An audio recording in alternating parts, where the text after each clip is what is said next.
ఇవాళ చాయ్ కప్ ఎలా కట్టాలో చెప్తాను. ముందు ఇలా వేడి నీళ్ళు కాసుకుని మిషన్ ఉంటుంది ఆన్ చేయండి. చాయ్ కాసుకుని గిన్నె ఉంటుంది పొయ్యి మీద పెట్టుకోండి. గవ్వ కాచుకుని సామాన్లన్నీ ఉంటాయి అవి తీసి పక్కన పెట్టుకోండి. ముందు చాయ్ కావాల్సినంత చక్కెర వేసుకోండి. ఎక్కువ తక్కువ కరెక్ట్ గా చూసుకుని వేసుకోండి. చాయ్ కావాల్సిన టీ పొడి ఇదే. వేడి వేడి నీళ్లు జాగ్రత్తగా మీకు సరిపడగా వేసుకోండి. పొయ్యి వెలిగించి ఆ నీళ్ళని బాగా మరగనివ్వండి. మనకి టీకి సరిపడిన టీ పొడి తీసుకుని కరెక్ట్ గా మరుగుతున్న టైంలో పొయ్యి ఆపేసి ఆ టీ పొడిని వేసేయండి. అంతే, అయిపోయింది. అది అలా పట్టుకుని వెళ్ళి బయట హీటర్ ఉంటుంది, హీటర్ మీద పెట్టేయడమే. ఇప్పుడు గవ్వ చేయడం ఎలా, చాలా సింపుల్ గా చెప్పడానికి ట్రై చేస్తా. ఇదే గవ్వ పొడి. వేడి నీళ్ళు తీసుకుని మళ్ళీ ఆ గిన్నెలో సరిపడే అని నీళ్లు వేసుకోండి. గవ్వ కూడా ఎంత పడితే అంత వేసేయకూడదండి, మనం తీసుకున్న వాటర్ ని బట్టి. నేనైతే 2.5 కప్పులు వేసాను. మంట మీడియం లో పెట్టుకోండి. ఇదే వేలక్కాయల పొడి, 1 స్పూన్ వేసుకోండి సరిపోద్ది, ఎక్కువైపోద్ది లేదు. లవంగాల పౌడర్, కుంకుమ పువ్వు మిస్ అయింది. అంతే అండి. ఆ చాయ్ని వడకట్టేసుకుని హీటర్ మీద పెట్టుకోండి.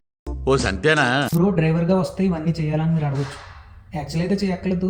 మీరు వచ్చి ఇంటికి దివానీ వర్క్ ఉందా లేదా తెలుసుకుంటారు.